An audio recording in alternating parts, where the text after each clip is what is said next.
Hello and welcome to the Thursday Night Podcast. This is episode 272, which has not been canceled because the Cubs won tonight. Don't want to do too much showboating about it because they also play on Thursday, and maybe by the time you're listening, they've still been eliminated from the postseason by the Milwaukee Brewers. But I am supporting the cause. I'm wearing the Joe Madden era.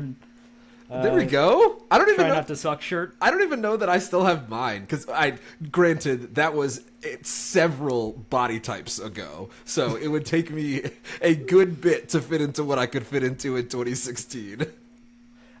I feel like at that age of my life, I was buying a little bigger, so that worked out for me in the long run. But that voice you heard is David, and that you're seeing on the YouTube if you're watching. He is the Cubs fan in this group, so had to start off there because it's the most relevant. It possibly affected our recording schedule tonight to make sure that the game got over before we started, which is totally fine because when we're all about sports, this whole podcast is about sports. If there's another sport event that matters, it's like you're going to make sure everything's lined up right so we can just kind of manage everything. Everyone get their fill of their sports teams they're trying to get to. So, again, with the idea that this isn't going to be totally live, don't want to make you go out too much of a limb on your thoughts on the Cubs, but I wanted to get it out there on the record. It was going to be too much work to pull up the Go Cubs Go song and kind of get it to cue, and that felt a little bit like popping the champagne bottles. But no, exactly. I just want another day of baseball. That's it. I didn't want them to be done today, so I got what I needed. You can't get eliminated on your own field, which again you're going to have to deal with. They're playing there again, Game 4 tomorrow, but that's seeing someone else celebrate on your own field is like the biggest knife in the back in a baseball fandom. I think so. The Rockies definitely did in 2018. The Marlins did in 2020, but we barely count that. And I believe the Dodgers did in 2017 because I think they had the best record in baseball that year. No, it was then known as the Indians because they won like 27 straight in September. But anyways, yeah, I agree with you. You don't lose on your home field in the playoffs. Like that sucks. You don't want somebody celebrating there. And how's this for a transition? The Georgia State lost on their home field this past Saturday to James Madison. They will hope to avoid the same fate this Saturday against App State for homecoming. But I guess before we necessarily dive into this week's game, was there anything left over you wanted to touch on?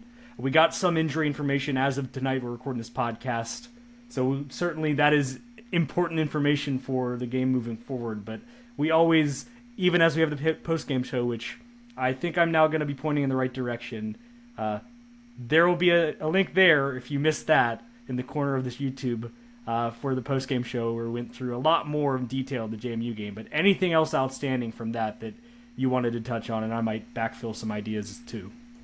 I think it's less something to touch on for that game and something to just monitor going forwards. I'm curious to see what this defense looks like.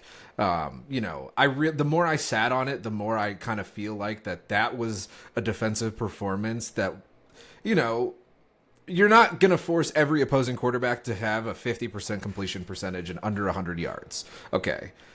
But I think that was the first game where Georgia State was on a much better playing field at the FBS level. And while yes, we both think that James Madison is very good, I just think that if that's the type of offense that is going to struggle against Georgia State's defense, because objectively, James Madison struggled.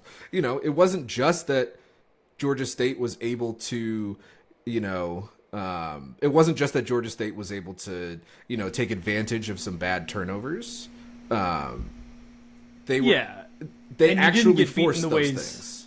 Yeah, and like JMU struggled in certain areas coming into the game, and they still had those concerns coming out of it. And so there have been teams in the past that have given up, like, oh, this team has struggled passing the ball, and Georgia State's still given up a field day through the air. And so you didn't get beat in the way that you quote-unquote shouldn't get beat. The only thing, and this will tie in eventually to how they look against App State, is like, you don't hang a banner for like held James Madison to 14 points. It's more about like, can they keep stacking those type of performances together? Is this the start of a revival for the defense, or was this a blip? And that's what we'll learn going forward, I think. Not helping the cause as far as that's concerned is we did get earlier in the week, Del McGee didn't want to get drawn on it, even though his pressers are on Tuesday. The Sun Belt requires availability reports to go out on Wednesday, so he's basically only delaying like 30 hours for people to kind of get a glimpse of what he was trying to keep out of the public sphere. But some D-line injuries stacked up. A couple guys left the game injured against JMU, and now we know from the conference website that they put out starting 3 days before, I guess, is the mandate. So not always Saturday, not always Wednesday, but for the purposes of Saturday games, it will be. Jartavius Flaunay is questionable. Henry Bryant is doubtful, and so is Ian Matthews. And so it was questionable last week when they put it out for the first time. Guys who were questionable played. Actually, fairly they're probable questionable, but stands to reason that of them, just by those designations, we could still see Jartavius on Saturday, and that would be big. He's filled in really well as a true freshman in the middle of that defensive line, but I would probably fade the chances we see Henry Bryant and Ian Matthews, and then you're already down Dorian Royal, who hasn't played this season, a few other guys as well. Sir Mells got hurt earlier in the season. He's also listed as out in that report, but that's not news. That's been the case. You're going to lean on some of your depth there, and it's already taken a bit of a hit, and we're going to continue to see like how much the additions that they made in the offseason, including from the freshman class coming in, are going to be able to impact the game at the defensive line, because that was a factor in how well they played against James Madison as a unit, and now you're down a couple of your leaders in that group. It'll definitely, impact things, and that's kind of where my thoughts lie specifically. Not just because of injuries, but there's so many moving parts as it relates to week performance. Georgia State was coming off of a bye. I know that James Madison also was, and obviously they had a game last week, so they're not coming off of a bye now. So I'm curious to see what is repeatable going into this game against App State, because that defense was really good, and if that's the defense that shows up again this season, that at least gives me hope that things can turn around. And I know that we're not necessarily just talking about moral victories. Like, you would absolutely like to see some actual victories, but just for right now, you got to find the wins where you can. So yeah, I mean, this is where like the record talk goes out the window, because this is still a very capable App State team. They're favored by, I think, 2.5 at the time we're recording this podcast, so quote-unquote expected to win, though it's pretty close. I think just about everyone following this game is expecting it to be pretty down to the wire, just the way these teams have played to start the season. But this is a winnable game. Maybe unexpectedly, the way the season started, Georgia Southern is a winnable game. South Alabama also only has one win on the season so far. That's a winnable game. And so as you've made it through your first 5, which kind of feel like at this point, at least it's 5 of your 6 hardest games on paper. ODU's kind of the lingering one that probably might fit in there ahead of James Madison when all is said and done, but this was the gauntlet of the year, and we knew that going in, and we kind of braced everyone for they might start out the year 1 in whatever, and so far that 1 in whatever has been their 1 in 4. At this point, it's okay, but you got to find your way now that that's not the case. And yes, the injury bug is starting to bite them, and so that's middle of the year. Everyone's dealing with that, so it's also not really an excuse that's going to hold a lot of water with a lot of people. The bottom line is, before we even get into the psychology of this particular matchup, this is when the excuses go away, and it's just about, all right, are you going to be able to turn this record around, this season around? Because it's in front of you if you can keep improving on past performances, especially if the defensive turnaround can be real, and we'll certainly get a glimpse of that on Saturday when App State comes to town. Just like last week, it's a 3:30 kick in Center Park Stadium. The game will be on ESPN+, and as I mentioned, it's homecoming weekend for the Panthers as they look to improve to 2-4 on the season and get a first ever win against the Mountaineers after 11 unsuccessful tries dating back to the 2014 season. App State is led by Dow Loggins. He has posted a 3-2 record in his first 5 games as a head coach. And just like Georgia State, they're 0-1 in Sunbelt play. A few weeks back, I believe the first Sunbelt game that was played this season on its lonesome a few weeks ago, they lose in Hattiesburg to Southern Miss. So both teams chasing a first conference win. Dal Loggins looking for his first ever Sun Belt win in the conference. Del McGee just looking for his first this season. Lot to discuss. I feel like I don't know if we want to just get the mojo part of it out of the way. Certainly, it can't be a factor of like this was a team that lost by 7 in Del McGee's first year in Boone. It was a tightly fought game, and some of the reasons that last year's team struggled showed up and were the reason why they lost that game 33-26. But like in years past where it was like this team just lost by 30 whatever to this App State team last year, how are they going to approach it? I kind of feel like there's no scar tissue here with this team.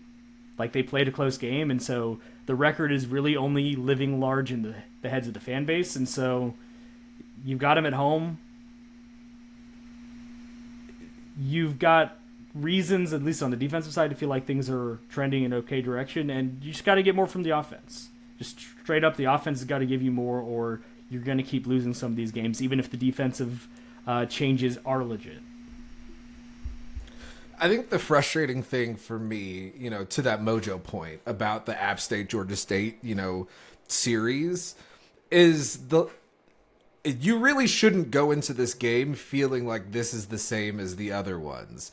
And, I think I say that both as it's kind of a trap, but it's also not, because while the last couple of games have not gone well for the Panthers, I should say the 23 and 22 games they didn't go well for the Panthers. Those were still App State teams that I think were a step back from what we have seen App State to be. And I don't say this to be disrespectful to them, but this is also an App State team that has taken a step back from what they, have been. If you just look at the helmets and you just say, okay, I know that helmet and I know this other helmet. Oh, the black helmet should win by 30 because that's probably what the average margin of victory has been in all 11 of these games, then yeah, like I could understand you having that thought. But if you really dig deep into how these two teams have been playing football, I mean, knock on wood, of course, but like I don't expect this to be like the 2023 App State game where Georgia State couldn't move the ball at all and just everything that App State did in the second half, turned to gold. I don't necessarily expect it to be like that. And I know that there's less pomp and circumstance probably with this matchup. I know that in years past, Georgia State has been trying to, get to the level that App State was at. And, App State is trying to prove that they're still at, that top level. That same shine isn't really on this game. I mean, yes, there are things that both of these two teams, are trying to achieve, of course. But, I mean, this is an App State team that, they got rocked in their Sun Belt opening game against Southern Miss, like it's not like they just happened to drop a game and, aw shucks, like we don't have any wounds. Like, no, like they got rocked in that game and then they went across the country and got rocked again. If Oregon State wasn't in just this weird, limbo of conferences or whatever, I don't know that they win last week. And Oregon State, kind of put it to them. They at least forced App State to try to win the game, Well, I think they were the furthest left on the how bad did you get beat chart that StatsAware puts out on Twitter every week, suggesting that Oregon State was pretty successful, but better success on a down-to-down basis than App State, but not clean enough to close it out. And that has been a struggle for them all season long. In a way that fans of Georgia State will want to live vicariously through another team. Oregon State did fire their special teams coordinator after this last game at App State. They had some more struggles there. I think they fumbled a kickoff. They've had issues like even snapping the ball to the punter. Like, as bad as it's felt for Georgia State watching the special teams, Oregon State has been like one of the statistically worst or the worst graded units in the country, like several rungs below Georgia State. So sometimes you do have to put it in perspective there. But yeah, it's a weird thing where even having just said all of that preamble of like Oregon State's having a rough one, last time I'll do the schedule game, I think Georgia State would also be 3-2 against App State's schedule, but I don't know. They might be 2-3. They might have lost the one last week to Oregon State, even if it was also in Atlanta, like playing that out. So I can't say for sure because we haven't seen this team play particularly well up until this last game against James Madison. So it again, pointing to the schedule doesn't really be an excuse because you're maybe one game better if it's a little bit of a lighter schedule, and maybe two, but kind of all goes out the window now. Uncertainty, as always, from the Georgia State quarterback perspective, because that's just the world we live in now. But also, I guess we don't know for sure on the App State front, because it had been J.J. Cole who started last week for the first time. A.J. Swan has been injured. He, formerly of LSU and Vanderbilt, who had been starting, playing most of the reps for the first few games. But it sounds like Swan is cleared again, and so Dow Loggins, I think, said on their radio show or whatever, like, quote, whoever had the best week of practice will be the one playing. So I guess I don't really know how to handicap that. I feel like the answer is probably just to stick with Cole, because I think he's a young guy, and I think he showed you some stuff. And Del McGee talked in the midweek press conference about, like, he offered some mobility that maybe they hadn't been showing before, and he moves in the pocket well. And Del had a lot of praise for the receiving group and just the skill position as a whole for App State, where Rashad Davinian is basically their bell cow running back, taking a ton of snaps there, but having some success doing so. He's a transfer in this year, joined the team. He's at 611 yards, 5.71 yards per carry, which you will note, Georgia State as a team has 475 rushing yards, 3.49 yards per carry. So he is currently out rushing Georgia State by a good measure before you even factor in anyone else who has held the football for App State. So I guess puts it back in perspective just how poor the Georgia State run offense has been so far. But he's a good player, and he said specifically that, like, the receiving core is, like, the best at this level they will have faced so far this year. You're talking Dalton Stroman, 350 receiving yards, 2 touchdowns. Jaden Barnes, 342, 3 touchdowns. Isaiah Cummings at tight end, 202 receiving yards. Davian Dozier, who had not played, I don't think, for a few weeks until the Oregon State game, but then he had 4 catches, 140, and a touchdown in that one. So after seeing 74 passing yards and feeling like, man, the secondary is playing great, they're in for a different test. I think no matter who's playing quarterback for App State in this game, they've had more success passing the football than James Madison did. But I don't know. I still kind of have a hunch that it's a better group than the initial numbers were showing in the secondary, and I think that frankly, with all the defensive line injuries we just detailed, there might be more left on their plate for this game. And the last passing statistic to mention is just that through 5 games, App State quarterbacks have thrown a combined 7 interceptions. And so they've had a lot of success completing passes. They've also thrown it some to the other team. And for a Georgia State team that has not had an interception since the opener at Ole Miss when they had 2, this feels like a week where if they're coming up empty again, it probably says some pretty bad things about how the game will have gone for them, because if they're not getting interceptions, it means App State's completing a heck of a lot of passes and their guys are making plays down the field, and it does not point to success for the Georgia State Panthers on Saturday afternoon. Yeah, that's a great point, because App State has allowed the second most turnovers in the conference. They've given the ball up 12 times in their 5 games. That's a lot, and I know, somebody's like, well, that's an opportunity for Georgia State. Well, unfortunately, they have been the second worst at, forcing turnovers. They've only allowed 3, basically, like you mentioned. And so, like, that to me is a really big area. And I know it's coach speak, so I apologize, but that is such a big area for Georgia State to exploit. You have to find a way to not only get off the field on 3rd down, which they, did a solid job of last week.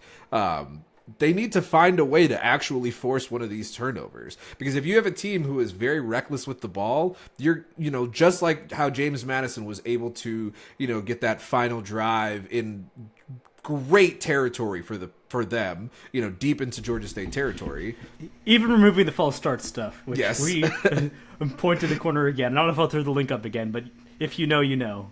Yes. Lots to say on that from last Saturday. Finding a way to turn over App State as many times as you can, it's just going to give your offense so many more opportunities. Yeah, and I think they didn't get a turnover against JMU, and they only got the 1 sack by Bishop Thomas, but especially early, they were having success affecting Alonzo Burnett in the backfield. And so it feels like maybe something that was half there and you didn't get all the way to where you're really having a major impact from a pass rushing perspective. But pulling up the numbers here from this last game, they're credited with 4 hurries, 3 quarterback hits, and then the 1 sack. 8 total, if you just count those all as pressures. It's not a bad number against a pretty good offensive line in JMU, but I think you're going to have to find a way to make, if you get near the quarterback, you got to bring him down. It can't just be about affecting him. Although, if you can get in his face, maybe you force one of these errant throws. Should say, for full transparency, one of the interceptions, which was returned for a touchdown against Southern Miss in that loss, was some of the flukiest stuff I've ever seen. It hit off of the receiver's foot and bounced right up into the hands of the Southern Miss defender, and then he just had 99 yards to just run. And it was that's not on anyone. That's the football gods hate you in that moment. That wasn't a bad. You can't put that on the quarterback, the receiver. It's you can't tell him to remove his feet from the equation. Was that one of those in that sequence where they had a fumble return for a touchdown and then an interception or something? Yeah, I think there might have been another defensive touchdown in that game for Southern Miss, and so obviously if you give up 2 of those, it's kind of the same thing with the special team stuff Georgia State's gone through. It's if you're getting kicks blocked in all 3 phases, if you're giving up multiple defensive touchdowns, that's just, it's not your day territory for sure.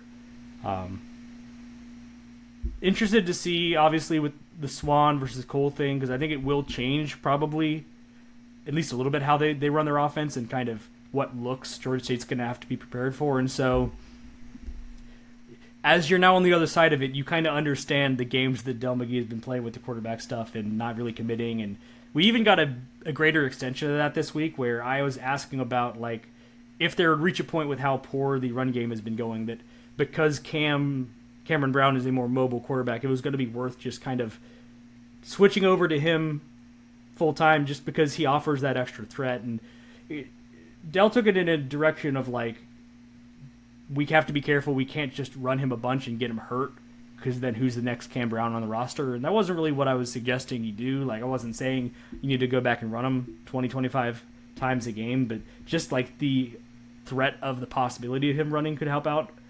And he kind of took it a step further and was maybe we're going to consider, even within the same drive, making some changes at quarterback, which I wholeheartedly do not support. We already clowned JMU for doing that earlier in the season. I think that would be a bad backslide, but we are still getting more of that talk. I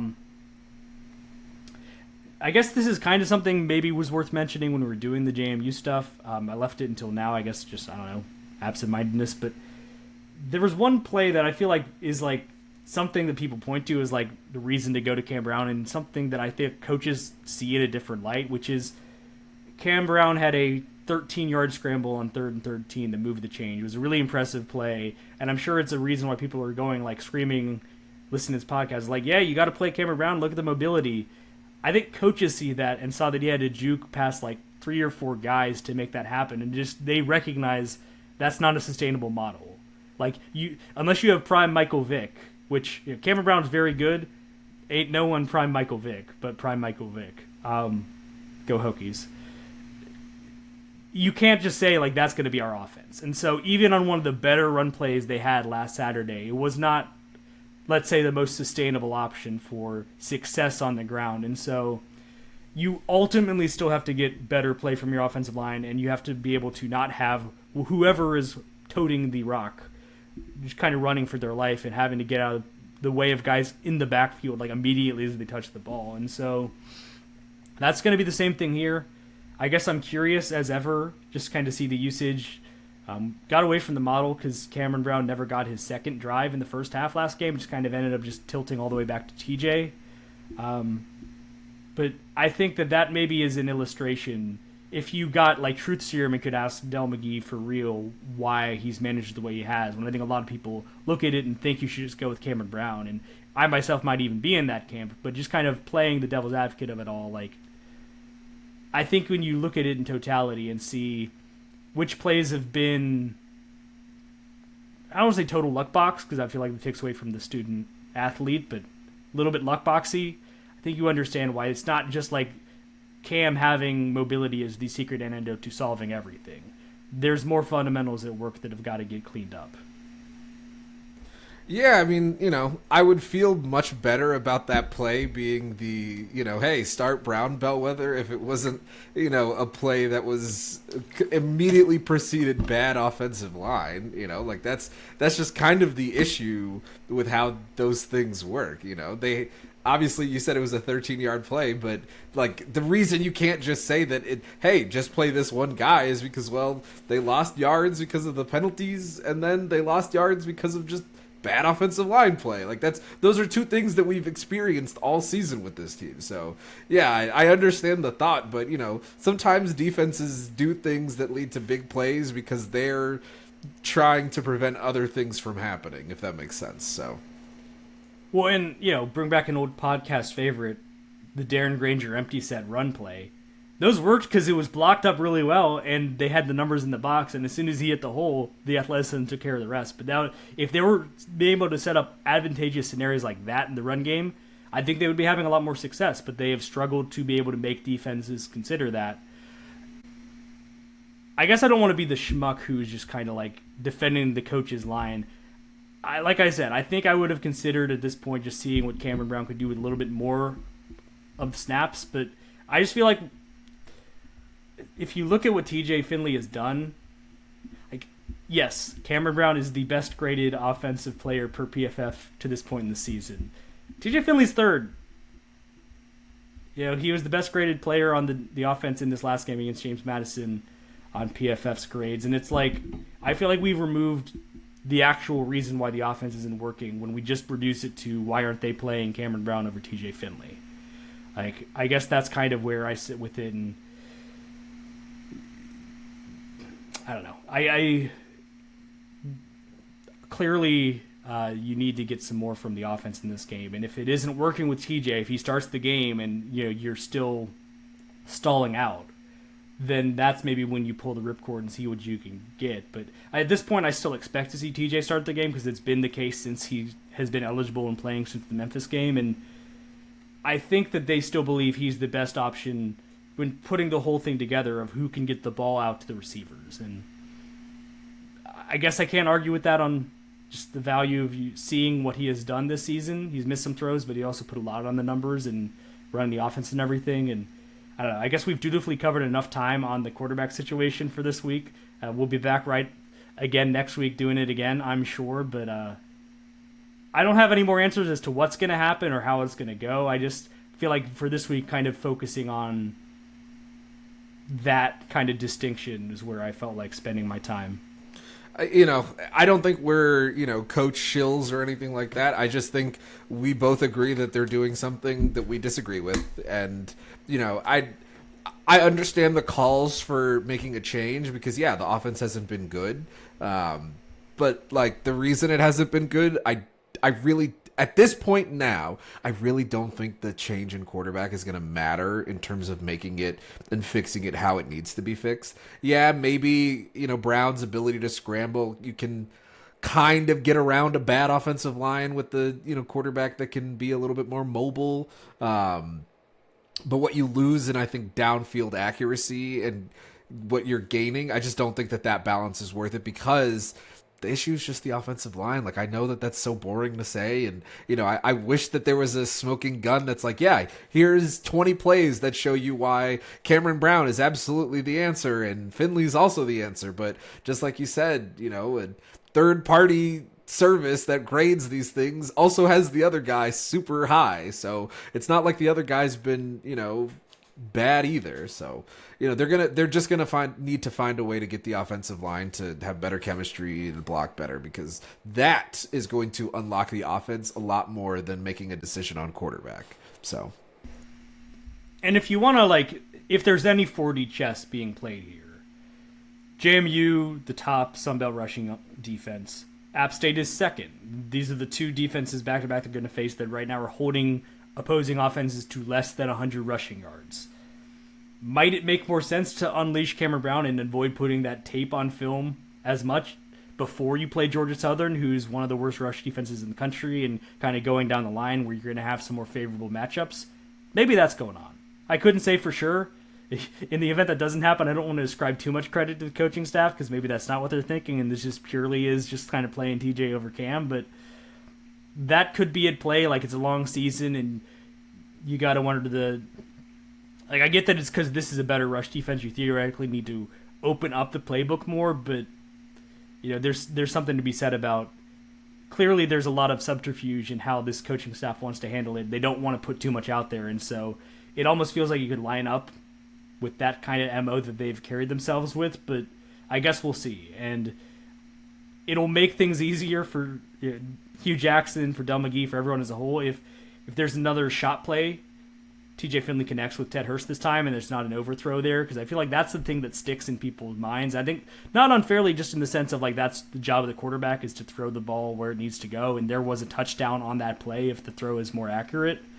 But it probably behooves everyone involved, if one of those plays gets drawn up, that it connects this time, and everyone can feel a little bit better, because last year the offense was in a serious rut in the middle of the year as well. But you had, the Ted Hurst big touchdown catch against Georgia Southern early in the game, where the issue was maybe that Christian Veyer was falling too much in love with those type of throws, and it wasn't an inability to make them at all. Pretty much. So, yeah, I mean, we'll see.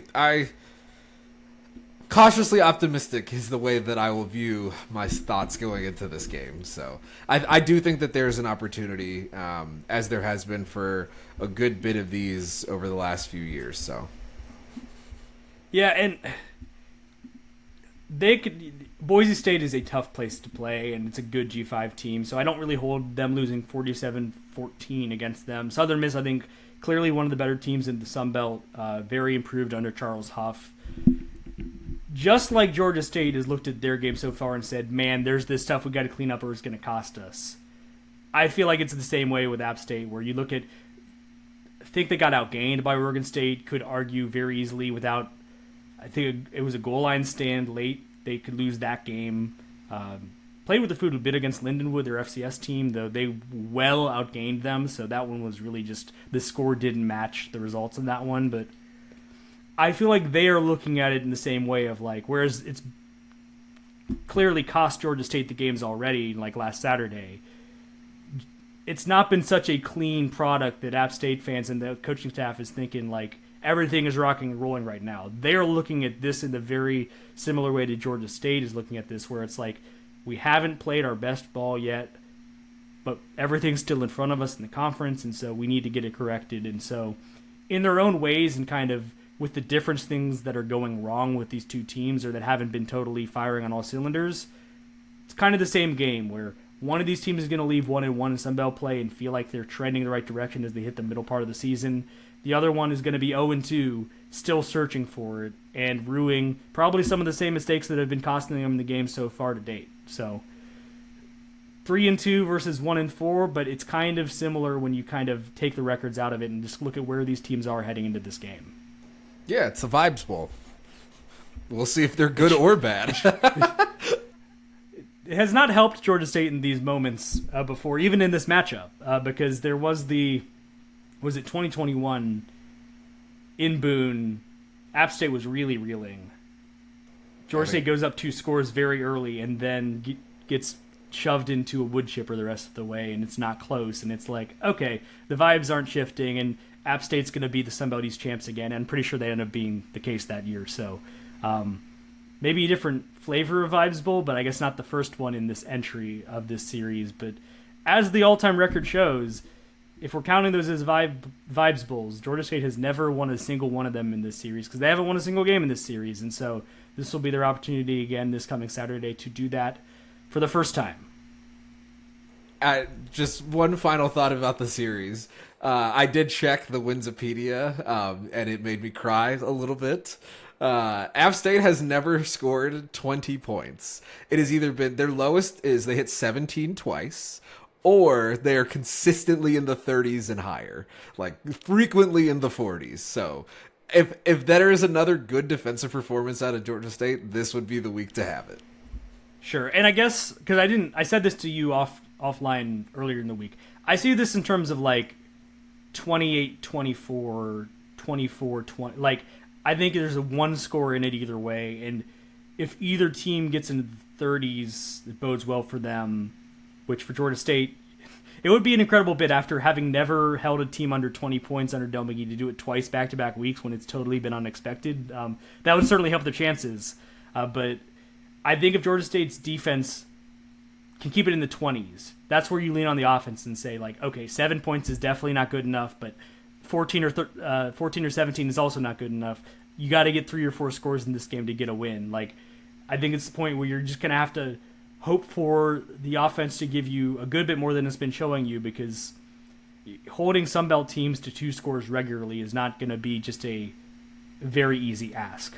And this is a high-powered Appalachian State offense that's going to be able to hurt you on the ground and through the air that you're going to be ready for. And so I think limiting them under 30 points will give you a shot in this one. And so that's kind of where I set the bar.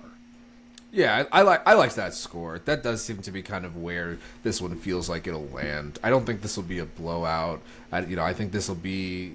I think it'll be a back and forth game, because these two teams, where their issues are, that kind of works well for the other team.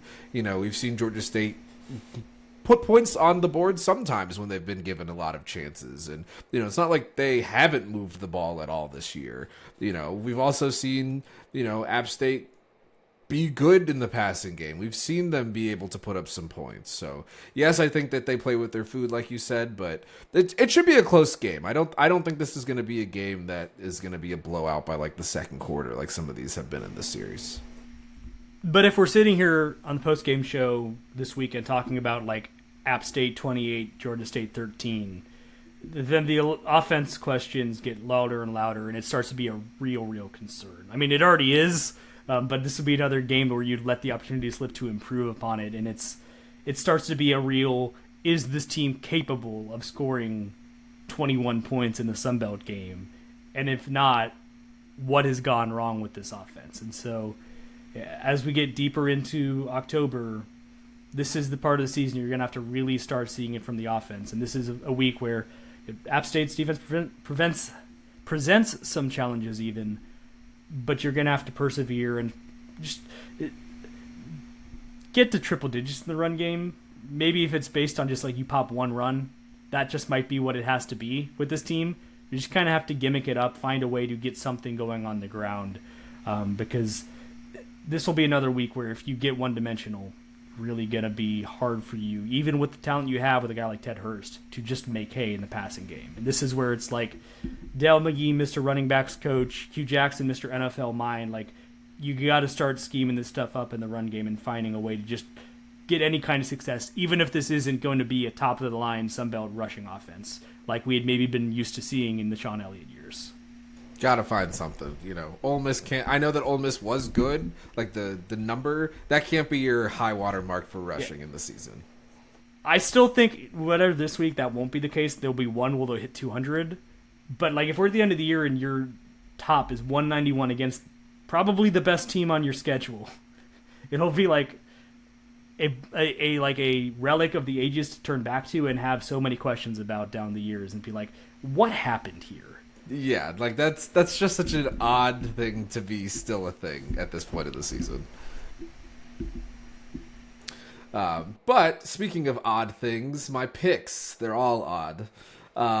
If Brady wants to pull up last week, we got Pick'em. Real fast before we transition into some basketball talk. So Brady won again last week, unfortunately. We basically split the top, which is not a surprise, just because it seemed like those were the App State ended up being a little bit closer than we probably expected, but we did at least think that they would win. That is not showing up for me. Don't know about you. I've got it. Okay. It's just not on the screen.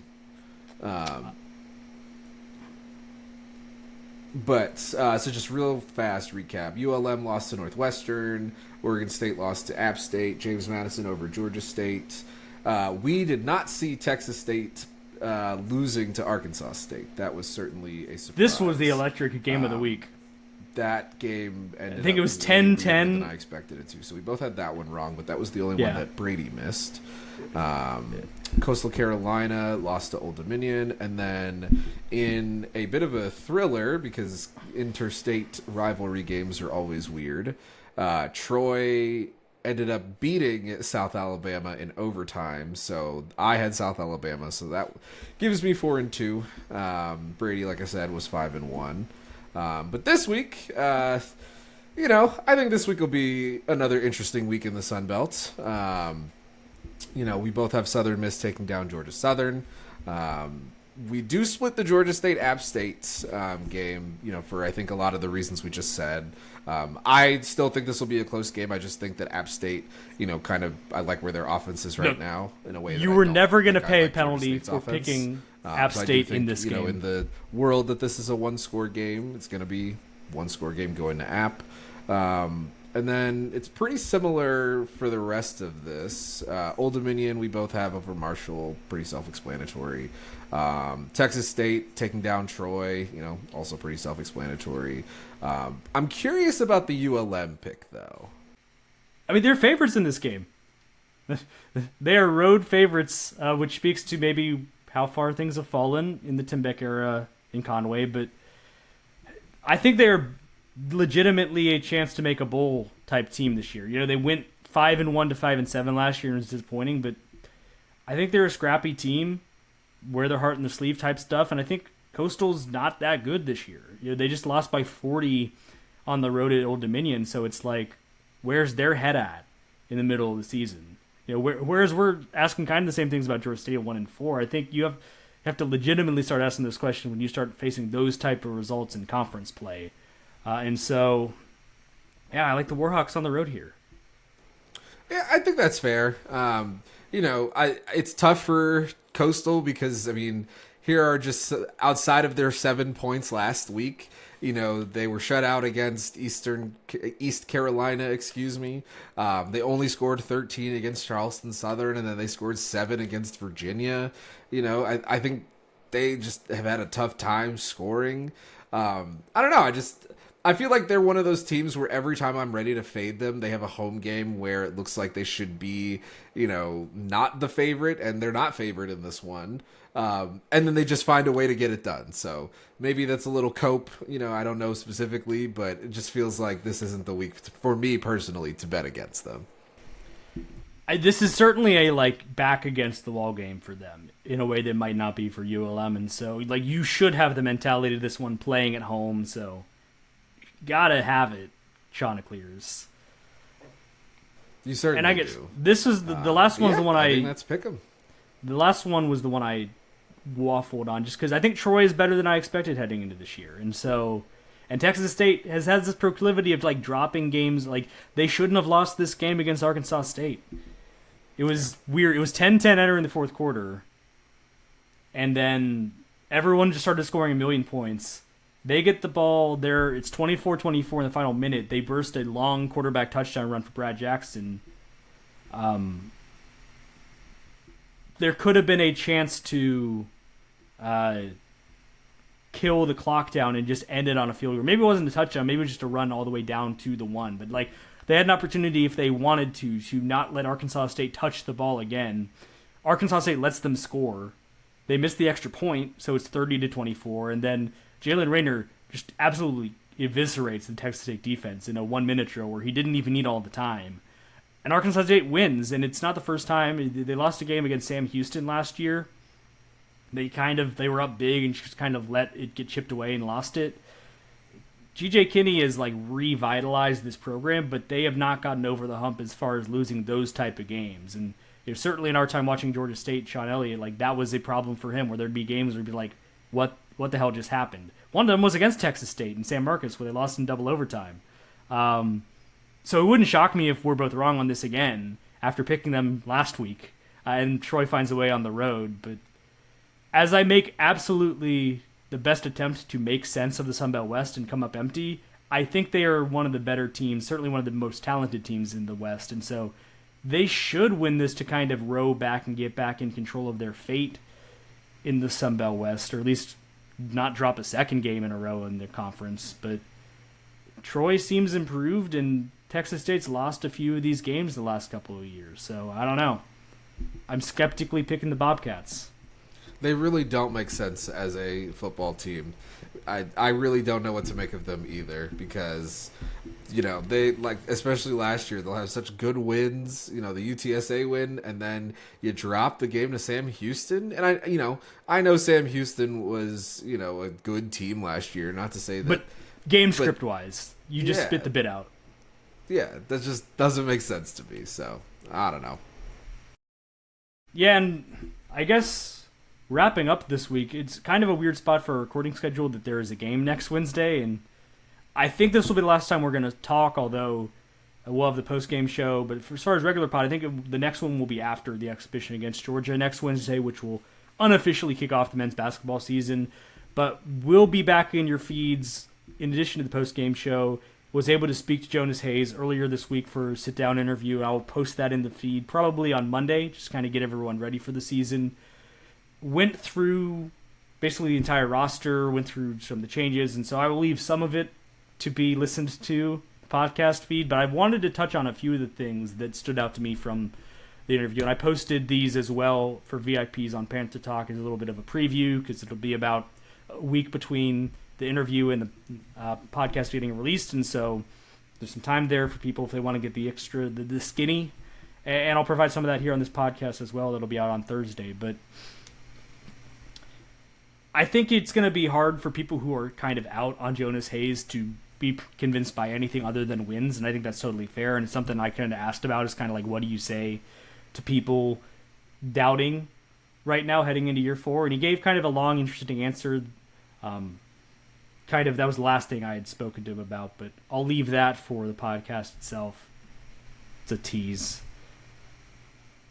Obviously wanted to touch on the coaching changes and why he felt like this was the time, and he talked about it in the sense of every year we've been there, we've changed the locker room. The last 2 years, I felt it was extremely mediocre. And so the last thing in his head that he could do was change the coaching staff. He moves on from Danny Peters, brings in Jeff Dunlap and Stevie Taylor. Time will tell if they were the right moves to make and if they're the right guys to bring in, but I think nobody was denying that it was time to see some kind of shift there after it had been a stagnant staff that hadn't been able to put wins together. But it was interesting to get his kind of perspective on why he made the move. Malachi, Jelani, Clash Peters are back. The guy that we haven't talked about enough, just because I think we haven't known this was going to happen, was Dennis Scott III, formerly referred to as Trey. He is Dennis within the building now. His dad obviously made a lot of hay in Atlanta basketball playing under that name for Georgia Tech over the years. He was talking, this isn't in the interview, but this is something that came up. There was a bit of a powwow before hitting record on my podcast, but he mentioned that Dennis Scott might be the best passer on the team as a 6'10" true redshirt freshman big, which, if that's true, certainly gives you a lot of options. And then he also compared favorably his skill set to what Cesar Edwards did this past season, except that he's a couple inches taller than Cesar. And so I don't know if the staff knows exactly what kind of role he's going to be able to play on this team yet, but you could tell they were excited about him. And certainly as we've looked at this roster and kind of said, who's going to emerge alongside Jelani Hamilton, Malachi Brown, this is a guy I don't think was on our radar necessarily for 2025, 2026. And if he is able to contribute in that kind of way that you can see the tangible excitement from the head coach, would certainly go a long way to improving the fortunes of this team this season. Yeah, that's definitely interesting. We gotta certainly have to monitor that because I don't even know where you start with this basketball team. They still just need so much help to get back to what they have been. Any help from all 5 positions and all 5 starters is good. So it's definitely going to be another tall task to kind of get this team back into relevance. And it's not one that, it's not one that we don't think that this staff is capable of doing. They just haven't shown it yet. That has been the thing that they have been missing so far in their tenure here. So remains to be seen what the 2025 season is going to bring for them. But I'm excited. It's another season of NCAA basketball. Sun Belt basketball has kind of taken a slight step back the last couple of years. But, the best time to get that train right back on the tracks is this one. So Yeah, the tip-off is like a 7 p.m. next Wednesday against Georgia. The Care Source Invitational for a good cause, which again Jonas elaborated on his reasons for wanting to schedule this game in the interview.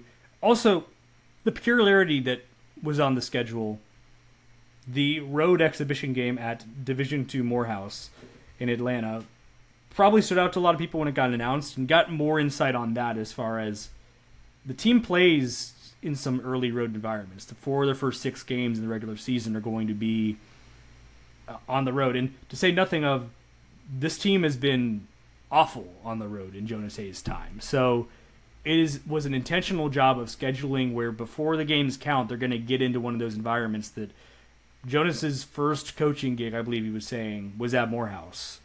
And so he knows that if that's the type of atmosphere he can think of has been there in the past, it will be a good kind of free on the books test for this team and just kind of getting into that road rhythm. And so I don't know that that's going to fix everything. I don't know that this team's going to gel. I don't know if they're going to win a lot of games on the road. Certainly they have not done that in his time so far. But I think you at least have to respect that he is trying new things and scheduling with intention in that way and trying to fix what's been clearly one of the biggest problems with this team. Is just they haven't been great at home, but it's been a real problem on the road, and particularly when you look at the point splits on the road in conference play. I remember, I think I spelled those out during some dark podcasts in the last spring, but you gotta that is the main biggest obstacle to success for this team, because you're gonna have to win on the road to have a winning record, achieve any of the goals you're looking for this season. And so at the very least, I think you can respect the idea there, and hopefully it does some bit to help the team get ready for what's going to come when the season starts and the games start counting in the win and loss column.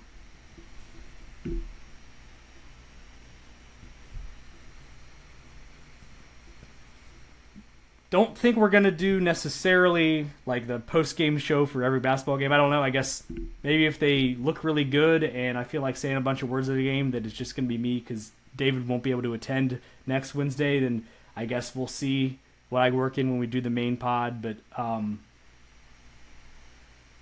basketball crossover seasons here.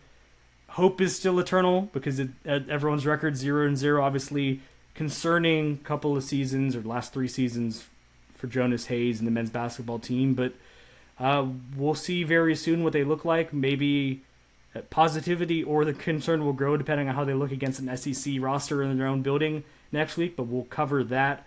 We'll obviously touch on the App State football game and the post-game show this weekend and continue to build towards what this football season is going to look like and what the beginnings of this basketball season is going to look like. And we'll talk about it here on the Thursday Night Podcast. Thanks for listening again, and we will catch you next time.